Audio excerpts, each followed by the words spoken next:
Hello friends, welcome to our channel. तो friends, आज की इस वीडियो में हम बात करेंगे हमारी एनटीए यूजीसी नेट पेपर 1 2020 से रिलेटेड जो मॉक टेस्ट सीरीज़ है उसके मॉक टेस्ट 55 के बारे में। इस वीडियो में हम कवर करेंगे 15 एमसीक्यूज़ जो कि आपके रिलेटेड होंगे मॉन्ट्रियल प्रोटोकॉल से। और फ्रेंड्स, ये काफ़ी इंपॉर्टेंट क्वेश्चंस होंगे जो काफ़ी हेल्पफुल रहेंगे आपके एनटीए यूजीसी नेट पेपर 1 2020 के एग्ज़ाम के पॉइंट ऑफ व्यू से। और इस वीडियो को आप एंड तक ज़रूर देखें ताकि आपके मैक्सिमम क्वेश्चंस कवर हो जाएं मॉन्ट्रियल प्रोटोकॉल से रिलेटेड। और आज की इस वीडियो में मॉन्ट्रियल प्रोटोकॉल से जुड़े इंपॉर्टेंट पॉइंट्स को भी डिस्कस किया गया है। उन पॉइंट्स पर आपको अच्छे से फोकस करना है। और हर बार की तरह इस वीडियो में भी आप क्वेश्चंस के साथ साथ आंसर कर सकते हैं। आपके पास सारे क्वेश्चन का आंसर करने के लिए 10 सेकंड का टाइम होगा, जहां पर ऑप्शंस आपको खुद रीड करने हैं या फिर आप हमें इसी वीडियो के एंड में कमेंट करके बता सकते हैं कि आपने टोटल क्वेश्चंस में से कितने क्वेश्चंस को करेक्ट मार्क किया। आज का हमारा पहला क्वेश्चन है question number 1। The Montreal protocol is an international treaty designed to protect the dash, यानी कि मॉन्ट्रियल प्रोटोकॉल एक अंतर्राष्ट्रीय संधि है जिसे किसकी सुरक्षा के लिए बनाया गया है। फ्रेंड्स, ऑप्शंस आप अपनी स्क्रीन पर देख सकते हैं और इसी वीडियो के नीचे कमेंट करके हमें 10 सेकंड के अंदर करेक्ट आंसर बता सकते हैं। मॉन्ट्रियल प्रोटोकॉल ये क्या है? एक इंटरनेशनल ट्रीटी है, यानी कि एक अंतर्राष्ट्रीय संधि है जिसे किसके लिए डिज़ाइन किया गया है, यानी कि किसकी सुरक्षा के लिए बनाया गया है। इसे बनाया गया है ऑप्शन डी, ओजोन लेयर की प्रोटेक्शन के लिए। सबसे पहले हम बात करेंगे मेन कॉज के बारे में, ओजोन डिप्लेशन के, यानी कि ओजोन रिक्तीकरण या फिर आप डिप्लेशन कह सकते हैं कि किसी चीज़ की क्वांटिटी और नंबर में कमी आ जाना। यह है डिप्लेशन का मीनिंग। और हम बात कर रहे हैं ओजोन डिप्लेशन के कारण के बारे में और ओजोन होल के बारे में। ओजोन डिप्लेशन या फिर ओजोन होल ये किस कारण होता है? मैन्युफैक्चर्ड केमिकल्स के कारण, यानी कि केमिकल्स का उत्पादन किया जाता है। इनमें कौन कौन से केमिकल्स शामिल हैं? जैसे कि क्लोरोफ्लोरोकार्बन्स, इन शॉर्ट CFCs, हाइड्रोक्लोरोफ्लोरोकार्बन्स, हेलॉन्स। ये केमिकल्स इसमें शामिल हैं जो किसका कारण है? ओजोन डिप्लेशन का, यानी कि ओजोन रिक्तीकरण का और ओजोन होल का। और जिन केमिकल के बारे में हमने डिस्कस किया है, ये केमिकल क्या है, यानी कि इन केमिकल्स को क्या कहा जाता है? ओजोन डिप्लेटिंग सब्सटेंसेस, यानी कि ODS। फ्रेंड्स, आपको याद रखना है इन केमिकल्स को क्या रेफर किया जाता है? Ozone depleting substances. अगर हिंदी में कहें तो ओजोन क्षयकारी पदार्थ, इनको रेफर किया जाता है। नेक्स्ट पॉइंट में हम डिस्कस करेंगे ओजोन लेयर क्या करती है? प्रिवेंट्स करती है, यानी कि रोकथाम करती है most harmful wavelength of ultra violet, in short UV rays से, यानी कि जो सूरज से निकलती है हानिकारक पराबैंगनी किरणें, ओजोन लेयर क्या करती है? उनको रोकती है, यानी कि उन UV रेस को अर्थ के एटमॉस्फेयर, पृथ्वी के वायुमंडल में गुजरने से रोकती है। कौन? Ozone layer. इन UV रेस के कारण, यानी कि इन वेवलेंथ्स के कारण क्या क्या हो सकता है? स्किन कैंसर हो सकता है, सन बर्न हो सकता है, परमानेंट ब्लाइंडनेस आ सकता है, या कैटरेक्ट्स हो सकता है, यानी कि मोतियाबिंद हो सकता है। किन से? UV रेस से। और ये किस वजह से हो सकता है? ओजोन लेयर के थिन होने से, यानी कि ओजोन लेयर के पतला होने से ये सब हो सकता है। और साथ ही साथ ये UV रेज हार्मफुल इफेक्ट डालती हैं प्लांट्स और एनिमल्स पर और फोना और फ्लोरा पर, यानी कि पशु वर्ग और वनस्पति पर। इस सब के चलते मॉन्ट्रियल प्रोटोकॉल को अपनाया गया था 1987 में, जो क्या करता है? बैन करता है किसके प्रोडक्शन को, यानी कि किसके उत्पादन को? CFC, यानी कि क्लोरोफ्लोरोकार्बन्स, हेलॉन्स और जो अदर ओजोन डिप्लेटिंग केमिकल्स हैं, यानी कि जो अन्य ओजोन क्षयकारी रसायन हैं, उनको बैन करता है। कौन? Montreal protocol. और ओजोन डिप्लेशन ये ह्यूमन रिलेटेड एमिशन से भी होता है और इस ODS यानी कि ओजोन डिप्लेटिंग सब्सटेंसेस में शामिल हैं हेलोजन गैसेस जैसे कि क्लोरीन एंड ब्रोमीन, जो कि स्ट्रेटोस्फेयर में पाई जाती हैं।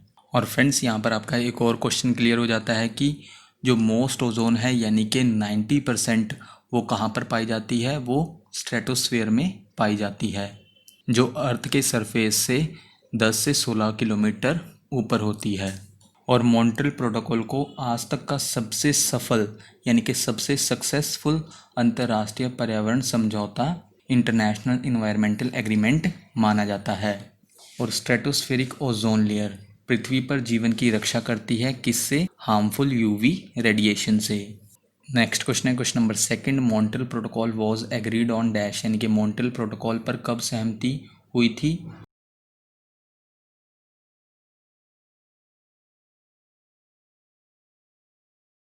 मॉन्ट्रियल प्रोटोकॉल पर सहमति हुई थी ऑप्शन सी 16 सितंबर 1987 को। और ये कब लागू हुआ? 1 जनवरी 1989 को। जब ये लागू हुआ उस समय 11 स्टेट्स ने इसे रेटिफाइड किया था, यानी कि मॉन्ट्रियल प्रोटोकॉल की पुष्टि की थी। और मॉन्ट्रियल प्रोटोकॉल का क्या रिजल्ट निकला? जो ओजोन होल है अंटार्कटिका में वो धीरे धीरे रिकवर कर रहा है। नेक्स्ट क्वेश्चन है question number third, what is the theme of the world ozone day 2019, यानी कि विश्व ओजोन दिवस 2019 का विषय क्या है?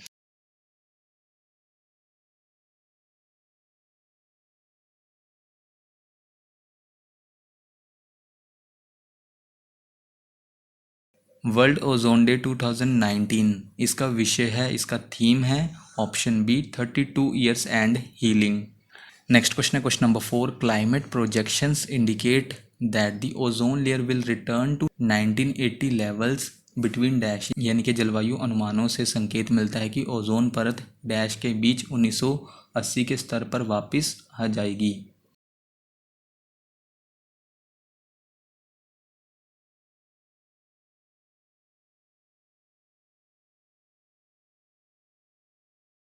ऑप्शन डी 2050 से 2070 के बीच ओजोन परत 1980 के स्तर पर वापस आ जाएगी।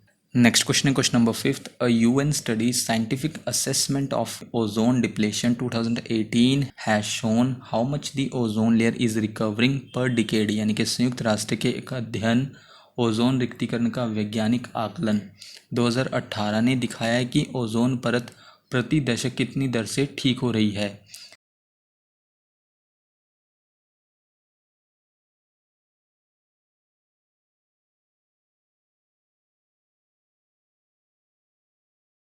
ये ठीक हो रही है ऑप्शन बी 1 से 3% प्रति दशक, यानी कि पर डिकेड ओजोन परत ठीक हो रही है।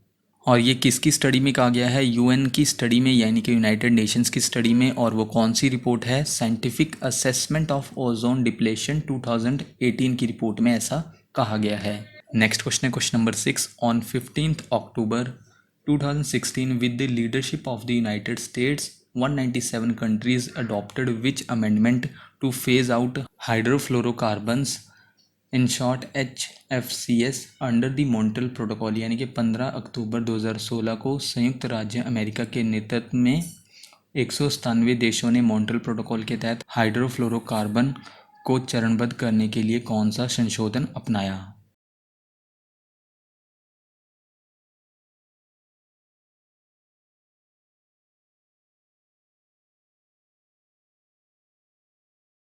वो संशोधन है option see the Kigali amendment, जिसे अपनाया गया था 15 अक्टूबर 2016 को। और किसके नेतृत्व में? यूनाइटेड स्टेट्स की लीडरशिप में, जहां पर 197 कंट्रीज़ ने मॉन्ट्रियल प्रोटोकॉल के तहत हाइड्रोफ्लोरोकार्बन को चरणबद्ध करने के लिए द किगली अमेंडमेंट को अपनाया। यानी कि हाइड्रोफ्लोरोकार्बन को फेजेस के थ्रू, यानी कि चरणों के थ्रू या फिर स्टेजेस के थ्रू डिसकंटिन्यू किया जाएगा। किसके यूज़ और प्रोडक्शन को, यानी कि किसके उत्पादन और उपयोग को? हाइड्रोफ्लोरोकार्बन्स को। यानी कि फेसेस द्वारा हाइड्रोफ्लोरोकार्बन के प्रोडक्शन और ऑपरेशन को, यानी कि इसके उत्पादन या संचालन को रोका जाएगा। मॉन्ट्रियल प्रोटोकॉल के लिए किगली अमेंडमेंट ये एक इंटरनेशनल एग्रीमेंट है, यानी कि एक अंतर्राष्ट्रीय समझौता है। किसके लिए? रिड्यूस किया जाएगा हाइड्रोफ्लोरोकार्बन्स के कंजम्पशन और प्रोडक्शन को, यानी कि हाइड्रोफ्लोरोकार्बन के उपभोग को और उत्पादन को धीरे धीरे कम किया जाएगा। किसके अंडर? किगली अमेंडमेंट के अंदर, जो कि एक अंतर्राष्ट्रीय समझौता है। और किगली अमेंडमेंट पर सहमति हुई थी 28th meeting of the parties में, जो किसके लिए थी? मॉन्ट्रियल प्रोटोकॉल के लिए। इन शॉर्ट MOP 28th में। और मॉन्ट्रियल प्रोटोकॉल के लिए 28th meeting of the parties कहाँ पर हुई थी? किगली में हुई थी, जो कि रवांडा की कैपिटल है। और कब हुई थी? 15 अक्टूबर 2016 को। और फ्रेंड्स, अगर हम मई 2020 तक बात करें यानी कि करंट टाइम की बात करें, किगली अमेंडमेंट की 93 स्टेट्स ने और यूरोपियन यूनियन ने पुष्टि की है। यूरोपियन यूनियन क्या है? एक पॉलिटिकल और इकोनॉमिक यानी कि राजनीतिक और आर्थिक यूनियन है, संघ है, जिसमें 27 मेंबर स्टेट्स शामिल हैं। और ये कहाँ पर लोकेटेड है? ये लोकेटेड है यूरोप में। और उन 27 मेंबर स्टेट्स में कौन कौन शामिल हैं? उनमें शामिल है Germany, Italy, France, Poland, Spain, Sweden और भी कई मेंबर स्टेट्स इसमें शामिल हैं यूरोप से। और इसका हेडक्वार्टर यानी कि इसका मुख्यालय कहाँ पर है? बेल्जियम की कैपिटल ब्रुसेल्स में है। और यूरोपियन यूनियन की स्थापना कब हुई थी? इसकी स्थापना हुई थी 1 नवंबर 1993 को। कहाँ पर हुई थी इसकी स्थापना? नीदरलैंड्स की सिटी है मॉस्ट्रिच, वहाँ पर इसकी स्थापना हुई थी। और इसके फाउंडर्स कौन कौन हैं? इसके फाउंडर हैं Germany, Italy, France, Netherlands, Belgium और लग्जमबर्ग। ये यूरोपियन यूनियन के फाउंडर्स हैं। नेक्स्ट पॉइंट में हम बात करेंगे किगली अमेंडमेंट से रिलेटेड कुछ इंपॉर्टेंट पॉइंट्स, जैसे कि इसका गोल क्या है। इसका गोल है 2047 तक 80% रिडक्शन करना, यानी कि 80% कम करना। किसके कंजम्पशन को? किसके उपभोग को? हाइड्रोफ्लोरोकार्बन्स के। और मॉन्ट्रियल प्रोटोकॉल के लिए किगली अमेंडमेंट ये क्या है? लीगली बाइंडिंग है, यानी कि ये संशोधन कानूनी रूप से अनिवार्य है, कंपलसरी है। और इसको कब लागू किया गया? इसको लागू किया गया 1 जनवरी 2019 से। नेक्स्ट है किगली अमेंडमेंट के साथ यानी कि किगली संशोधन के साथ मॉन्ट्रियल प्रोटोकॉल ग्लोबल वार्मिंग के अगेंस्ट और भी शक्तिशाली साधन बन गया है, यानी कि इंस्ट्रूमेंट बन गया है। किसके अगेंस्ट? ग्लोबल वार्मिंग के अगेंस्ट। नेक्स्ट क्वेश्चन है question number 7। In 1985 a huge whole was discovered in the ozone layer over dash, यानी कि 1985 में डैश के ऊपर ओजोन परत में एक विशाल छेद की खोज की गई थी।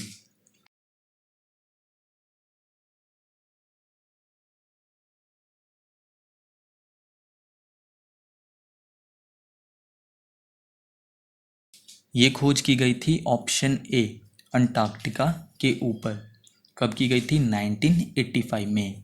और लार्जेस्ट अंटार्कटिक ओजोन होल इसे रिकॉर्ड किया गया था सितंबर 2006 में, यानी कि सितंबर 2006 में सबसे बड़ा अंटार्कटिक ओजोन छिद्र दर्ज किया गया था। और 1985 में जो ओजोन लेयर में एक बड़े से होल की खोज की गई थी, वो खोज की गई थी ब्रिटिश अंटार्कटिक सर्वे साइंटिस्ट हैं फर्मन गार्डनियर और शंकलिन, उनके द्वारा की गई थी। इस रिपोर्ट को मेंशन किया गया था, एक पेपर में से रिपोर्ट किया गया था नेचर नाम के, मई 1985 में।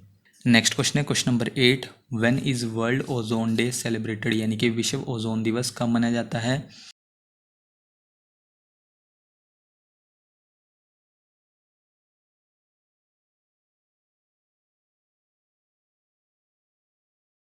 ये मनाया जाता है हर साल, यानी कि वर्ल्ड ओजोन डे हर साल सेलिब्रेट किया जाता है ऑप्शन बी 16 सितंबर को। और इसे international day for the preservation of the ozone layer के नाम से भी जाना जाता है। और फ्रेंड्स 99% ओजोन डिप्लेटिंग केमिकल्स का यूज़ किया जा रहा है रेफ्रिजरेटर्स में और एयर कंडीशनर्स में। नेक्स्ट पॉइंट में हम बात करेंगे 1994 में international day for the preservation of the ozone layer, यानी कि वर्ल्ड ओजोन डे, इसे किसने डेजिग्नेट किया था, यानी कि नामित किया था? इसे नामित किया था यूनाइटेड नेशंस जनरल असेंबली ने, कि हर साल 16 सितंबर को वर्ल्ड ओजोन डे सेलिब्रेट किया जाएगा। और इस डेट को क्यों सिलेक्ट किया गया वर्ल्ड ओजोन डे को सेलिब्रेट करने के लिए? क्योंकि इस दिन 1987 में यानी कि 16 सितंबर 1987 को मॉन्ट्रियल प्रोटोकॉल पर हस्ताक्षर किए गए थे, यानी कि मॉन्ट्रियल प्रोटोकॉल को साइन किया गया था। तो यहाँ पर आपके सेम डेट से दो क्वेश्चन क्लियर हो जाते हैं। 16 सितंबर 1987 को मॉन्ट्रियल प्रोटोकॉल साइन हुआ था और 16 सितंबर को ही हर साल वर्ल्ड ओजोन डे सेलिब्रेट किया जाता है। नेक्स्ट पॉइंट में हम बात कर लेते हैं कि ओजोन परत है क्या। सबसे पहले ये क्या है? एक लेयर है जो कहाँ पर होती है? अर्थ के स्ट्रेटोस्फेयर में, यानी कि पृथ्वी के समताप मंडल में ये परत पाई जाती है। कौन सी लेयर है? Ozone layer. नेक्स्ट पॉइंट है ये लेयर क्या करती है? प्रोटेक्ट करती है अर्थ को, यानी कि पृथ्वी को, किससे? जो सूरज की हार्मफुल यूवी रेडिएशन है उससे। जैसा कि हम ऊपर भी ये डिस्कस कर चुके हैं, ये लेयर क्या करती है? एब्जॉर्व करती है यानी कि सोख लेती है 97 से 99% यूवी रेडिएशन को सन से, सूरज से। नेक्स्ट है, अगर ओजोन लेयर ना हो तो क्या होगा? मिलियंस ऑफ पीपल यानी कि लाखों लोग पर इसका असर होगा। उन्हें स्किन डिजीज़ प्रॉब्लम फेस करनी पड़ सकती है, यानी कि उन्हें त्वचा रोगों का सामना करना पड़ सकता है। इन स्किन डिजीज़ में शामिल हैं जैसे कि स्किन कैंसर, और ये यूवी रेज इम्यून सिस्टम को भी यानी कि प्रतिरक्षा प्रणाली को भी कमज़ोर कर देंगी। नेक्स्ट पॉइंट है यूवी रेडिएशन। और क्या कर सकता है? ये इन्वायरमेंट को भी इफ़ेक्ट करेगा, जिससे क्या होगा? प्रोडक्टिविटी यानी कि उत्पादकता में कमी आएगी। नेक्स्ट पॉइंट में है, अगर ओजोन लेयर का डिप्लेशन होता है यानी कि ओजोन परत का रिक्तीकरण होता है, इससे फोना और फ्लोरा यानी कि पशु वर्ग और वनस्पति पर भी प्रभाव पड़ेगा। नेक्स्ट हम बात करेंगे ओजोन लेयर डिप्लेशन के बारे में, यानी कि ओजोन परत रिक्तीकरण के बारे में। ये क्या रेफर करता है? यानी कि ओजोन लेयर डिप्लेशन ये क्या रेफर करता है? ये वायुमंडल में जो प्रोटेक्टिव ओजोन लेयर है, जो सुरक्षात्मक ओजोन परत है, उसके पतला होने यानी कि थिन होने को संदर्भित करता है। नेक्स्ट पॉइंट है ओजोन लेयर डिप्लेशन। ये कब होता है? जब कुछ रसायन यानी कि केमिकल ओजोन के संपर्क में आते हैं, कांटेक्ट में आते हैं और इसे नष्ट कर देते हैं, डिस्ट्रॉय कर देते हैं। नेक्स्ट पॉइंट में जो केमिकल कंपाउंड्स यानी कि रासायनिक यौगिक जिनके कारण ओजोन लेयर डिप्लेशन होता है, उन्हें क्या कहा जाता है? उन्हें कहा जाता है ozone depleting substances, in short ODS। अगर हम कुछ एग्जांपल्स के बारे में बात करें ODS के यानी कि ओजोन डिप्लेटिंग सब्सटेंसेस के, तो उनमें शामिल है chlorofluorocarbons, hydrochlorofluorocarbons, carbon tetrachloride, methyl chloroform, hydrobromofluorocarbons, halons etcetera. ये एग्जाम्पल्स हैं ओजोन डिप्लेटिंग सब्सटेंसेस के। नेक्स्ट क्या है? इन ओजोन डिप्लेटिंग सब्सटेंसेस में से सबसे ज़्यादा क्लोरोफ्लोरोकार्बन्स पाई जाती है। नेक्स्ट है इन केमिकल्स यानी कि इन रसायनों के अंधाधुंध उपयोग से क्या होता है? ओजोन परत का क्षय होता है यानी कि ओजोन लेयर डिप्लेशन होता है। नेक्स्ट पॉइंट है ये ODS यानी कि ozone depleting substance powerful green house gases हैं जो लंबे समय तक एटमॉस्फेयर में ठहरती हैं। और उसके बाद लास्ट पॉइंट है ओजोन लेयर डिप्लेशन से रिलेटेड कुछ नेचुरल कॉजेज़ भी हैं, कुछ प्राकृतिक कारण भी हैं जो ओजोन की कमी का कारण बनते हैं यानी कि ओजोन डिप्लेशन का कारण बनते हैं, जिनमें शामिल हैं वॉल्केनिक इरप्शंस, ज्वालामुखी विस्फोट, सनस्पॉट्स यानी कि इन शॉर्ट सूरज के आसपास कुछ गहरे धब्बे दिखाई देते हैं यानी कि डार्क स्पॉट्स दिखाई देते हैं, उन्हें सनस्पॉट्स कहा जाता है। और लास्ट नेचुरल कॉज है स्ट्रेटोस्फेरिक विंड्स, जिनकी वजह से ओजोन डिप्लेशन होता है। और ये जो नेचुरल कॉज हैं जिनकी वजह से ओजोन डिप्लेशन होता है, ये सिर्फ 1 से 2% ही है, जिसकी वजह से ओजोन रिक्तीकरण यानी कि ओजोन डिप्लेशन होता है। अगर देखा जाए तो प्राकृतिक कारण ज़्यादा नहीं है ओजोन डिप्लेशन का यानी कि ओजोन रिक्तीकरण का। ज़्यादा ओजोन डिप्लेशन का कारण क्या है? एंथ्रोपोजेनिक एक्टिविटी यानी कि मानव जनित गतिविधियों के कारण क्या होता है? ओजोन रिक्तीकरण ज़्यादा होता है। नेक्स्ट क्वेश्चन है question number 9। Montreal protocol parties are aided by the ozone secretariat which is based at the headquarters of the UN Environment Program, in short UNEP at dash. यानी कि मॉन्ट्रियल प्रोटोकॉल पार्टियों को ozone सचिवालय द्वारा सहायता प्राप्त है जो डैश में संयुक्त राष्ट्र पर्यावरण कार्यक्रम के मुख्यालय पर आधारित है।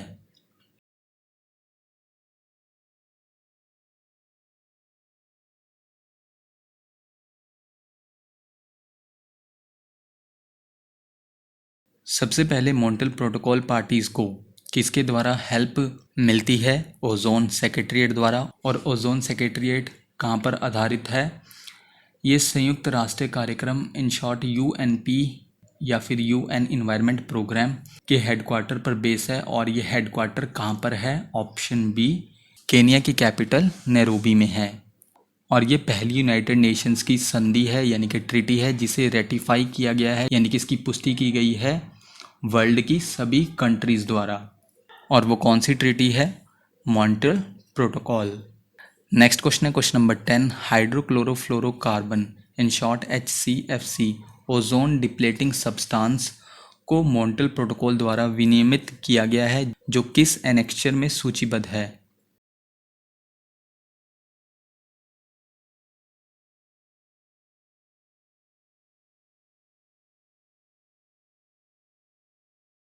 हाइड्रोक्लोरोफ्लोरोकार्बन इस ओजोन डिप्लेटिंग सब्सटेंस को मॉन्ट्रियल प्रोटोकॉल द्वारा एडजस्ट किया गया है जिसे मॉन्ट्रियल प्रोटोकॉल के एनेक्चर सी में सूचीबद्ध किया गया है यानी कि लिस्टेड किया गया है। और साथ ही साथ मॉन्ट्रियल प्रोटोकॉल के एनेक्चर ए में CFS और हेलोन्स को लिस्टेड किया गया है। नेक्स्ट है एनेक्चर बी में जो अदर फुली हेलोजिनेटेड CFC हैं, क्लोरोफ्लोरोकार्बन्स है, कार्बन टेट्राक्लोराइड और मिथाइल क्लोरोफॉर्म को लिस्टेड किया गया है। एनेक्चर सी में हाइड्रोक्लोरोफ्लोरोकार्बन को सूचीबद्ध किया गया है और एनेक्चर ई में मिथाइल ब्रोमाइड को लिस्टेड किया गया है। नेक्स्ट क्वेश्चन है question number 11, the multilateral fund for the implementation of the Montreal protocol was set up in dash to help developing countries to comply with the provision of the protocol, यानी कि Montreal protocol के कार्यान्वयन के लिए बहुपक्षीय कोष की स्थापना डैश में विकासशील देशों को प्रोटोकॉल के प्रावधान के अनुपालन में मदद करने के लिए की गई थी।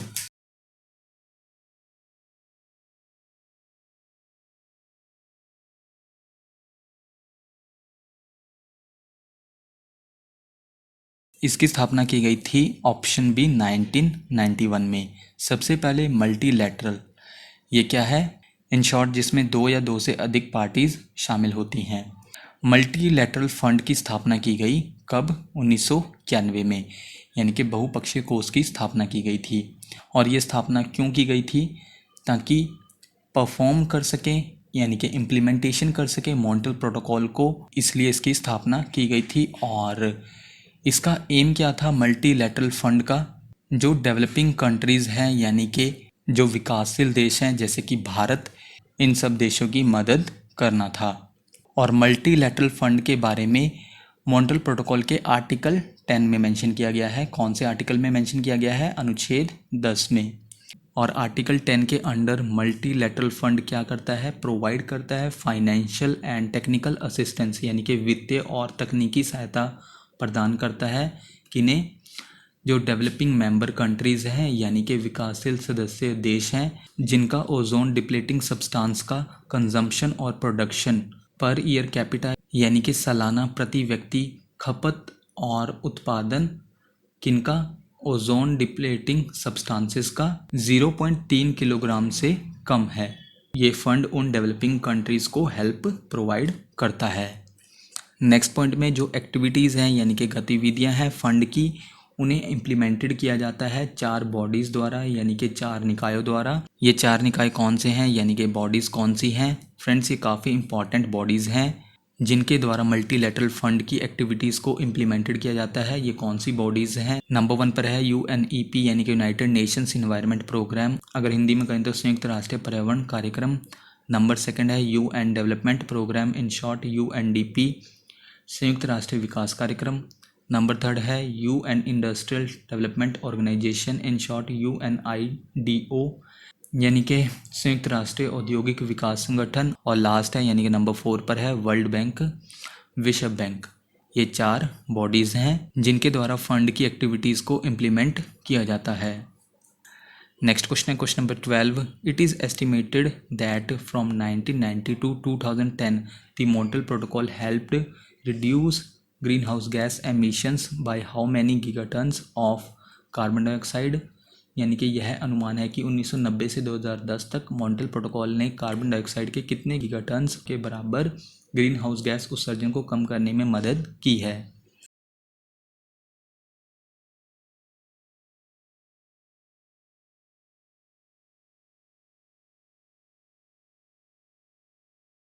वो गीगाटन है ऑप्शन डी 135 गीगाटन्स। अगर एस्टिमेट लगाया जाए तो हर साल 11 गीगाटन के बराबर carbon dioxide green house gas के उत्सर्जन को कम किया गया है। तो फ्रेंड्स, यह अनुमान है कि 1990 से 2010 तक मॉन्ट्रियल प्रोटोकॉल ने क्या किया है? कार्बन डाइऑक्साइड के अप्रॉक्सीमेटली 135 गीगाटन के बराबर ग्रीन हाउस गैस उत्सर्जन को कम करने में मदद की है। नेक्स्ट क्वेश्चन है question number 13, in which year India became the signatory country of Montreal protocol, यानी कि भारत मॉन्ट्रियल प्रोटोकॉल का हस्ताक्षरकर्ता देश किस वर्ष में बना।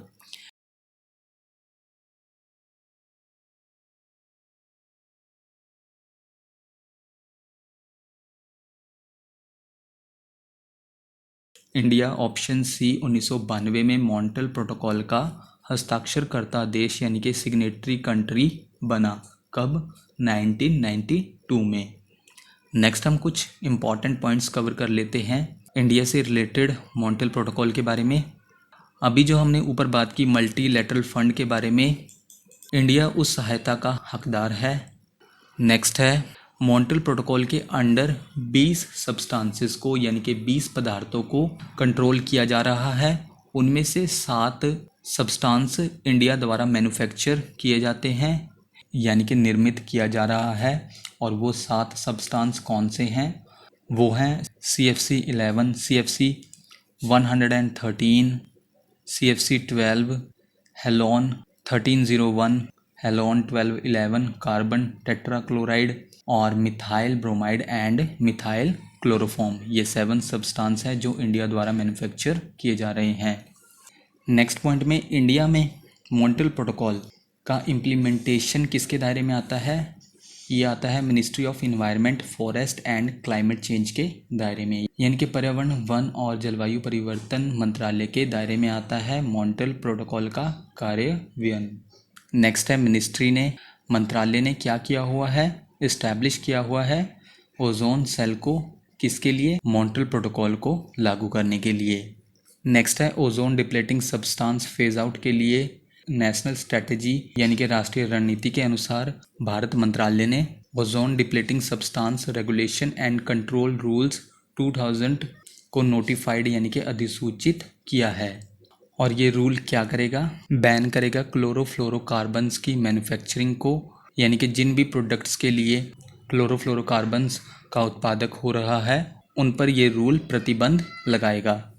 और साथ ही साथ नेक्स्ट पॉइंट में, इस रूल के अंडर जो भी ओजोन डिप्लेटिंग सब्सटेंस के प्रोड्यूसर्स हैं, सेलर्स हैं, इंपोर्टर्स हैं और स्टॉकिस्ट हैं, यानी कि जो स्टॉक करते हैं ओजोन डिप्लेटिंग सब्सटेंस को, उन्हें मैंडेटरी रजिस्ट्रेशन करना होगा यानी कि अनिवार्य पंजीकरण करना होगा इस रूल के अंडर। नेक्स्ट क्वेश्चन है question number 14, under the Kigali amendment countries promised to reduce the use of hydrofluorocarbons by more than dash over the next 30 years, यानी कि किगली संशोधन देशों के तहत अगले 30 वर्षों में हाइड्रोफ्लोरोकार्बन के उपयोग को कितने प्रतिशत से अधिक कम करने का वादा किया गया है।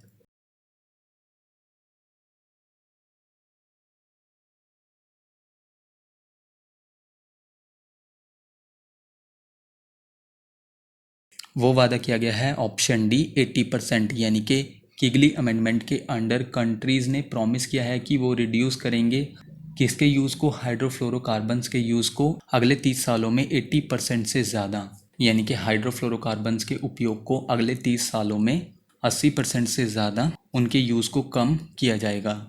और फ्रेंड्स 1 जनवरी 2019 को मॉन्ट्रियल प्रोटोकॉल के लिए किगली अमेंडमेंट लागू हुआ। और साथ ही साथ 2015 की एक रिपोर्ट है यूएस इन्वायरमेंटल प्रोटेक्शन एजेंसी की, उन्होंने अनुमान लगाया है कि मॉन्ट्रियल प्रोटोकॉल की वजह से 280 मिलियन स्किन कैंसर को, 1.5 मिलियन स्किन कैंसर डेथ को और 45 मिलियन कैटरैक्ट्स यानी कि मोतियाबिंद को यूनाइटेड स्टेट्स में रोका जा सकेगा।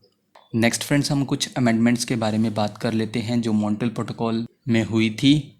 सबसे पहले अमेंडमेंट हुई थी यानी कि सबसे पहला संशोधन हुआ था दी लंदन अमेंडमेंट 1990।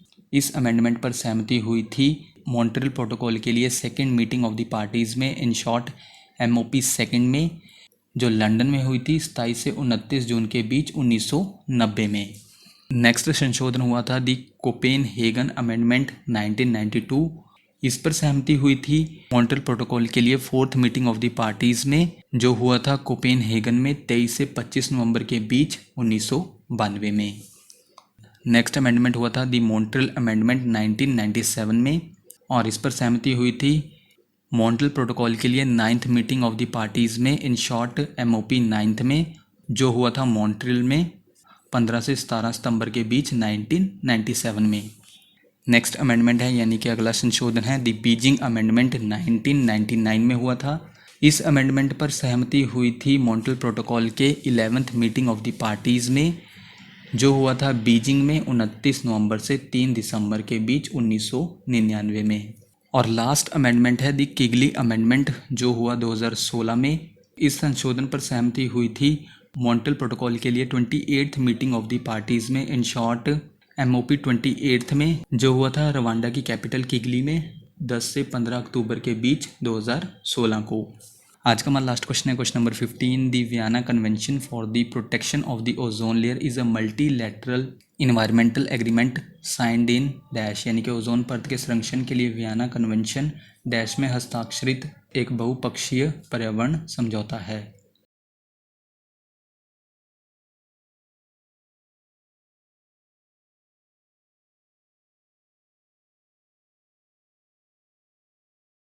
वियना कन्वेंशन ये साइन हुआ था ऑप्शन सी 1985 में। अगर हम एग्जैक्ट डेट की बात करें वियना कन्वेंशन के हस्ताक्षर की, तो ये साइन हुआ था 22 मार्च 1985 को।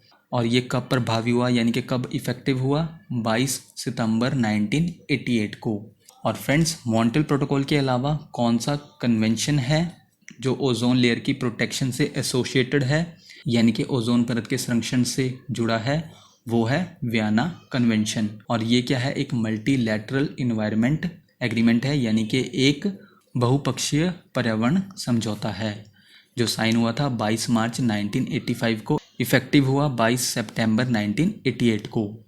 तो फ्रेंड्स, ये थी हमारी आज की वीडियो। आप हमें इसी वीडियो के नीचे कमेंट करके बता सकते हैं कि आपने टोटल क्वेश्चंस यानी कि 15 क्वेश्चंस में से कितने क्वेश्चंस को करेक्ट मार्क किया। नेक्स्ट वीडियो आपको जल्दी चैनल पर मिल जाएगी। बाकी फ्रेंड्स, इन MCQs की फ्री ऑफ कॉस्ट PDF के लिए आप हमारे टेलीग्राम चैनल को ज्वाइन कर सकते हैं। टेलीग्राम चैनल का लिंक आपको इसी वीडियो के नीचे डिस्क्रिप्शन बॉक्स में और साथ ही साथ इसी वीडियो के नीचे टॉप कमेंट में मिल जाएगा।